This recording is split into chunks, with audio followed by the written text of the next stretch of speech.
بینایی که در قبط آن تاریخ نهفته است. هر یک اتاق رنگین آن تاریخ است و این بنا خود تاریخ است. قصر ارباب با تلاش‌های بی‌واسطه قهرمان دو کارته مهنت سوسیالیستی سید خوجا اورون خوجاєв با خرج 12 میلیون روبل ساخته شده است و امروز آمدیم که از تاریخ آن، از معماری آن، از آنی که چگونه با تلاش‌های زیاد این بنا بنیاد شده است با شما حرف زدیم و دوستان عزیز در برنامه میگویند که همراه ما باشید.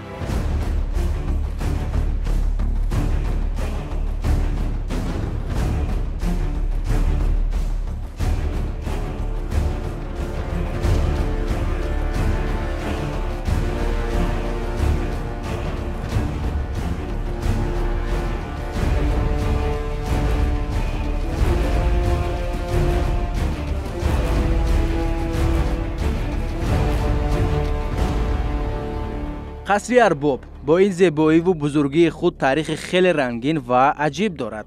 میگویند که ساختمان بنا از سال 1946 در تپه ارباب شروع شده است. معلوم که نامش از همین جاست، یعنی از نام تپه. میگویند که در تولید قصر سهم رئیس آن وقته کلخوز به نام ورشیلوف، قهرمان دو کارته مهنت سوسیالیستی سید خوجا اورون خوجاєв خیلی کلان است.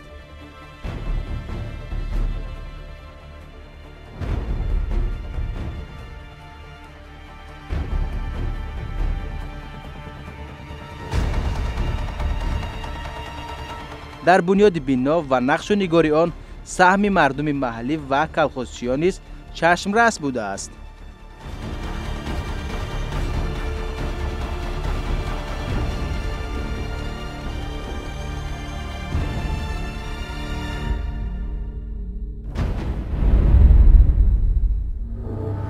در وقت ساخته شدن قصر رئیس بابا از طرف کارمندان، از طرف استادهای ملی خودمان به کار قبول کرده بودند. وقتی که آن استادها کار میکردند، سن سال همون استادها از 72 تا 75 ساله بودند. فرزندان و نبیرهان خود را همراه آورده ایستاده برای اورا دادن این قصر باشکوه این تالار سعی میکردند. من امروز من چخیلی که دیده ایستادیم 65 سال سپری شده است و در اینجا حالا یگان خیل کارهای تعمیری نرفته است.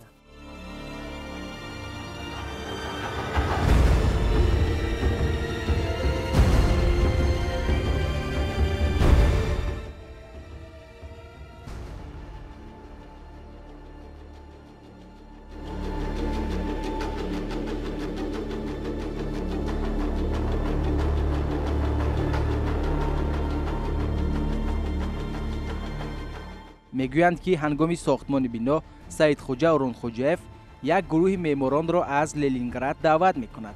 هنگامی که آنها به تاجیکستان میآیند و با کار هنرمندان در قصر شناس میشوند، میگویند که آنها از این بهترش را کردن نمیتوانند.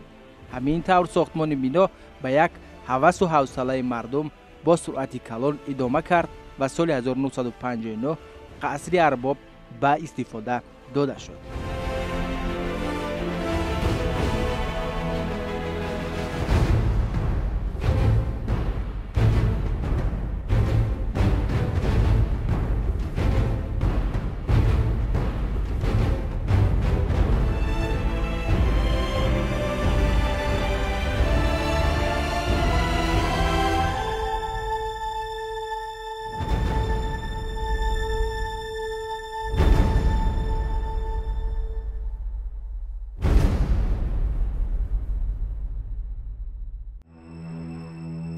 میگویند که سر از سال 1992 قصر ارباب برای ملت تاجیک اهمیت مخصوص پیدا کرد. البته پس از آنی که در این بنا سسیه 16 شورای عالی کشور برگزار شد. بعد برگزاری اجلاسی 16 تقدیرساز قصر ارباب و ورد زبان جهانیان گشت. البته خیلی که به همگان معلوم است در همین تالار اجلاسی 16 شورای عالی جمهوری تاجیکستان برگزار گردید و در همین تالار اساسگزار صلح و وحدت ملی پیشوای ملت جناب عالی محترم امام علی رحمان رئیس شورای عالی انتخاب گردیدند از طرف نمایندگان مردمی. این سسیه در تاریخ ملت تاجیک سسیه تقدیرساز عنوان می شود، زیرا در آن نه تنها رهبر شورای عالی انتخاب شد، بلکه مردمی از جنگ شهروندی اذیت دیده نفری را پیدا کردند که این ملت را از غم و اندوه و جنگ رها کرد و به یک زندگی شایسته و آینده درخشان رسانید. من در دوام 30 سالی استقلالیت دولتی جمهوری تاجیکستان با سروری اساسگذار صلح و وحدت ملی تاجیکستان ما را امروز تمام جهانیان میشناختگی شدند. برای همین این قصر ما قصر صلح، قصر وحدت، قصر امنیت، قصر بهم‌آیی، قصر دوستی نامگذاری کنیم و هم خطا نمیکنیم. همین طور قصر ارباب سال 2012 از نو ترمیم شد. سر از 15 دکبر همان سال درهای این قصر برای تمام مردم بازگردید. میگویند که اکنون هر هفته در میان طالب علمان و دانشجویان اکسکورسیای مخصوص گذرانیده می شود. برای سیاحان خارجی باشد قصر ارباب مکانی تاریخی خیلی دیدنی به شمار می رود.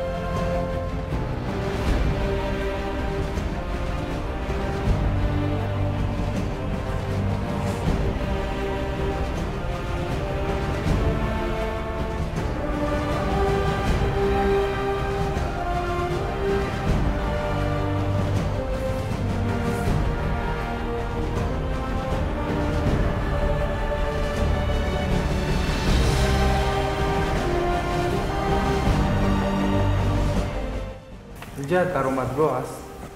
درآمدگاه آثارخانه سید خواجه اورنگ‌خواجه‌اف. من در آنجا شما دو کرات قهرمان مهنت سوسیالیستی سید خواجه اورنگ‌خواجه‌اف را دیدنتان ممکن که اساسگذاری همین قصر بودند. من در این قالین شما قهرمانان، یعنی که 19 نفرشون قهرمانان مهنت سوسیالیستی و 2 نفرشون احمدفر احمدов قهرمانان اتفاقی سوویتی میباشند که دیدنتان ممکن. از اینا همشون از یک کلخوز برآمدند، یعنی که وقتی که سید خواجه اورنگ‌خواجه‌اف 22 تا کلخوز رو همراه میکنند، از همین یک کلخوز همین 21 قهرمان برآمدند. این قالین بخشیده به 100 سالگی سید خواجه اورنگ‌خواجه‌اف استحصال شده است.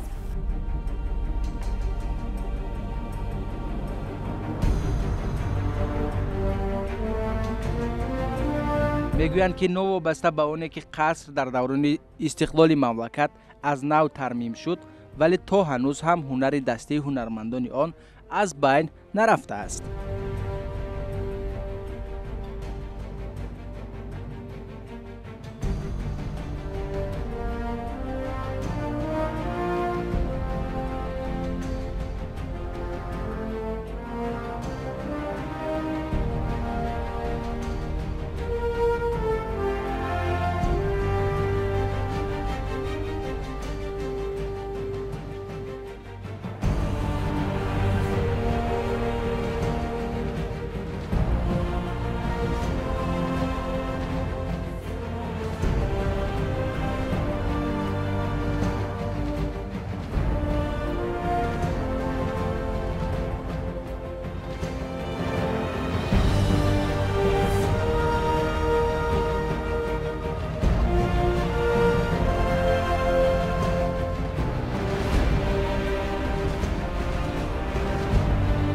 بسیار استادهایی که نامدار بودند، استادهایی که بودند خلقی از خود آموزی یاد گرفته بودند، این گچکاری، این کندکاری های بینید که همه همین رواقها از یکدیگر فرق میکند، یگان و با یکدیگرش مانندی ندارد.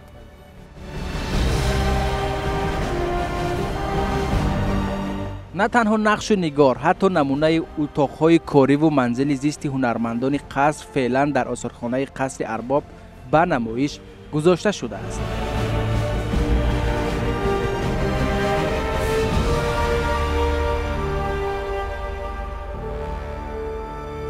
خیلی که میبینید من این مکت خانه ملی قدیمی تاجیکانه میباشد. در همون دوره مثلا سید خواجه اورنگ‌خواجه‌اف بنیاد شده بود.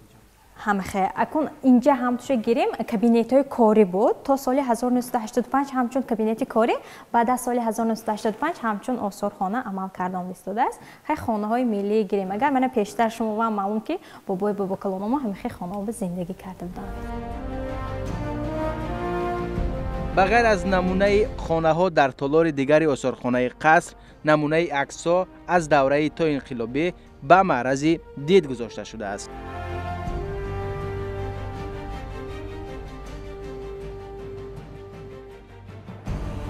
من اینجا تالاری پیش از انقلاب، یعنی که سالهای 1916 1918.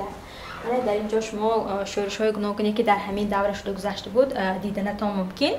در همین دوره نیز یک چند مکتب‌های اصول نو ساخته شده بود. من این تالار به دستاوردهای خواجگی بخشیده شده بود. در اینجا شما نوهای پخت گندم رو دیدنتان ممکن که در همین کلخاز همه آنها استحصال می‌شد. و این مجسمه خردی زیبای گوسفندها، یعنی که اینجا شما نمودهای گوناگونی چاروا رو نیز دیدنتان ممکن که اساسا در همین کلخاز هم نیز همین چاروا نیز پرورش میکردن و اساسا گوسفندهای یعنی که حصاری بود در همون کلخاز.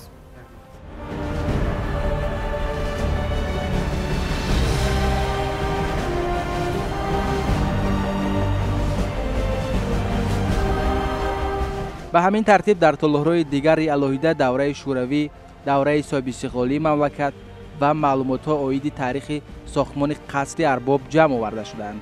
در همین برابر فعلا یک تالار مخصوص به سسیه 16 بخشیده شده است، زیرا طبیعی است که اکثر مردم محض به خاطر همین رویداد تاریخی به دیدن قصر می‌آیند.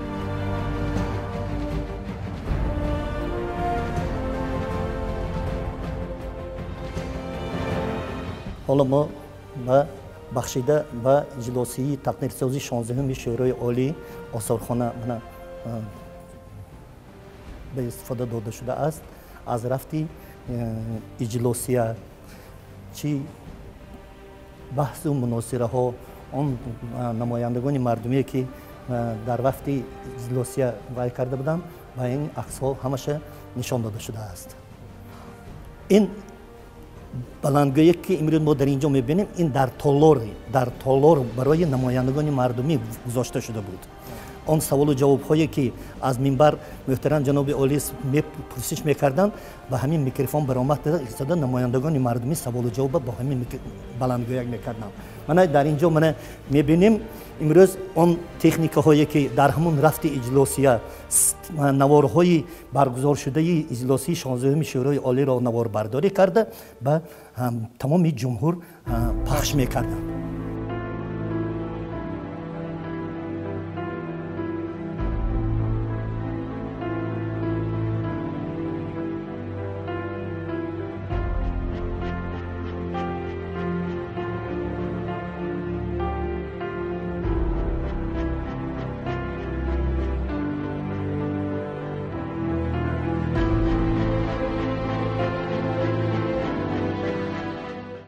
یکی از نقطه زیبای قصر ارباب این درآمدگاه بینا می باشد. میگویند که تاریخ آن نیز خیلی عجیب است. در درآمدگاه کاخ 16 ستون است و این ستون ها در سالهای 1951 و 1957 هنگامی که این قصر را می ساختند ساخته شده است و بعدتر اجلاسیه 16 شورای عالی در همین کاخ برگزار گردید و جالب این است، مثلا خیلی رمزی است. 16 ستون، 16 نوامبر و اجلاسیه 16 شورای عالی. جالب است نه؟